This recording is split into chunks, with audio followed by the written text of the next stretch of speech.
En ce qui concerne donc l'astrologie, il ne s'agit pas de copier le processus alchimique ou spagyrique, si vous voulez faire de l'astrologie alchimique, mais de l'accompagner d'une méditation profonde, c'est-à-dire de voir les tendances du feu, de l'air, de l'eau et de la terre. Donc vous avez tous les signes de feu. Bon, je pense que la plupart des personnes qui sont ici connaissent tous les signes de feu, tous les signes d'air et tous les signes d'eau, les signes cardinaux, c'est-à-dire les signes qui marquent le début des saisons, comme le bélier,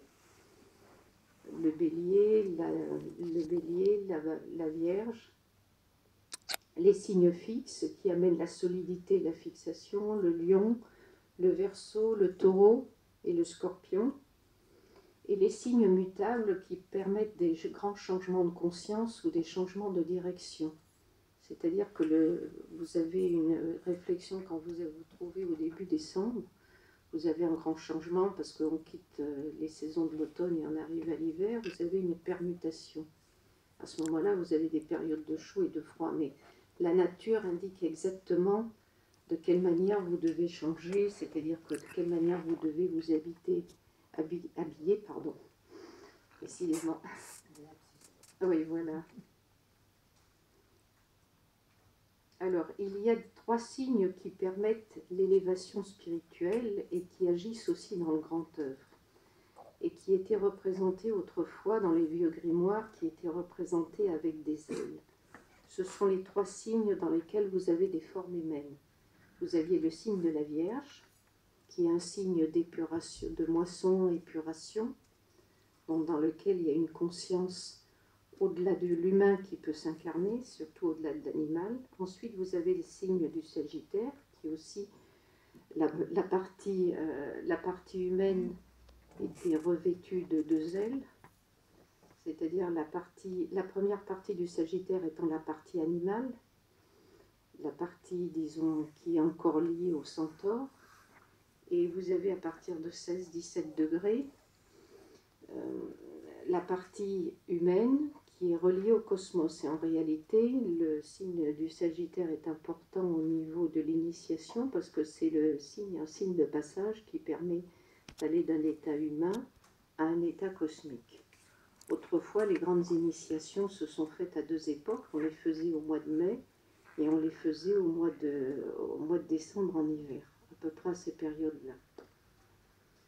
Ensuite, vous avez le dernier signe vêtu d'ailes, qui était représenté par un ange que tout le monde doit connaître, c'est le Verseau. Bon, maintenant, on a 2 ondes, puisqu'on est arrivé à une époque scientifique, donc c'est représenté par des ondes électriques, électromagnétiques, enfin, je ne sais pas. Et où ce jeune homme qui verse l'élixir d'ambroisie, verse de l'élixir d'ambroisie soit dans une autre urne, soit sur la terre. Donc tous ces passages d'un signe astrologique à l'autre, c'est-à-dire on passe du feu à l'air, c'est-à-dire on fait un dessèchement, ou de l'air au feu, c'est pour obtenir une plus grande sagesse. De l'eau à la terre, eh bien, quand vous faites de l'eau à la terre, vous mélangez 2 corps, eau et terre, vous avez de la boue. Quand vous avez l'eau et le feu, vous avez une évaporation, mais vous avez aussi des intuitions. Et quand vous avez la terre et le feu, vous obtenez une calcination. Donc, quelque part, dans votre progrès vous-même, quand vous êtes astrologue ou quand vous vous intéressez à l'astrologie, si vous avez des signes, vous comparez les signes, quel est le progrès que vous pouvez faire, par exemple, de l'ascendant au descendant, puisqu'on va toujours vers son descendant. À la naissance, on incarne les forces de l'ascendant, puis on va vers le descendant. Si vous avez un ascendant lion et vous allez vers un descendant Verseau, vous allez du feu. Vous allez du feu à l'air, donc vous allez dessécher quelque chose en vous. Mais bon, tout en sachant que les dates de naissance ou les naissances ne sont jamais choisies au hasard. Vous retrouvez exactement dans le thème de naissance ce que vous trouvez en alchimie. Vous pouvez avoir une voix humide, vous pouvez avoir une voix sèche ou une voix royale.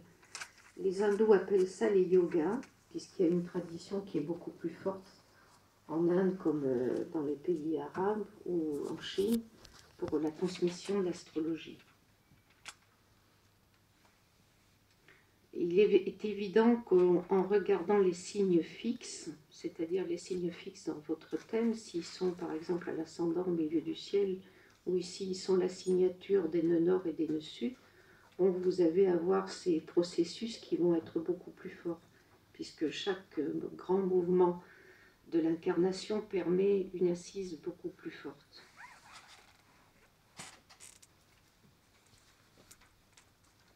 Il est à remarquer qu'il y a un phénomène dans l'alchimie, et surtout dans les temps anciens, c'est quand on faisait la fusion des métaux. Pour faire la fusion des métaux, il fallait une très grande chaleur. Or, les alchimistes ne brûlaient que du charbon de bois. Et quand vous brûlez du charbon de bois, ça ne chauffe pas très fort. Donc, il fallait une autre chaleur pour faire fondre le métal et pour assurer la fusion. Donc, cette autre chaleur s'installait entre le rapport de l'alchimiste et la matière qu'il était en lui. Il devait faire qu'un avec la matière ou avec son processus de transformation. Donc, c'est à cela que l'on s'aperçoit aussi. Des personnes comme Paracels, comme Robert Fludd, comme Jacob Boehme, comme Bacon ont été des alchimistes parce qu'ils ont dû faire autre chose. On ne dit pas simplement qu'ils ont fabriqué de l'or, puisqu'il est de toute façon facile d'extraire de l'or de certains métaux, ou même de l'argent, ou par exemple vous avez de l'argent qui se forme naturellement dans les végétaux, dans les branches des végétaux. Donc il n'y a pas forcément de processus, disons, alchimique compliqué. Ce qui était important, ce qu'ont cherché certaines personnes, c'est à faire beaucoup d'or, mais personne n'y est arrivé. Non. En réalité, l'or était ailleurs. L'or des philosophes, c'était surtout trouver la pierre philosophale, et la pierre philosophale, en réalité, c'était pas une pierre, mais c'était le lien qu'il faisait à cette pierre pour se transformer. Il venait pour transformer la matière, alors on devait venir transformer la matière et en même temps on devait transformer le monde et le repurifier. Mais comme il y a eu toute cette période d'inquisition au Moyen-Âge, vers 1300, 1200, 1300, 1400, les alchimistes et notamment les Templiers ont été beaucoup inquiétés, donc il y a toute cette partie de la connaissance qui a dû repartir bien dans le secret, donc dans les sociétés initiatiques comme les Rose-Croix, comme la franc-maçonnerie, comme le compagnonnage. Et peut-être d'autres que j'oublie.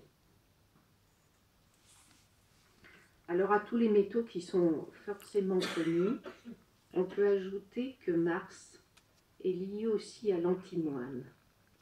Jupiter est lié au bronze. Et dans les nouvelles planètes qui sont des planètes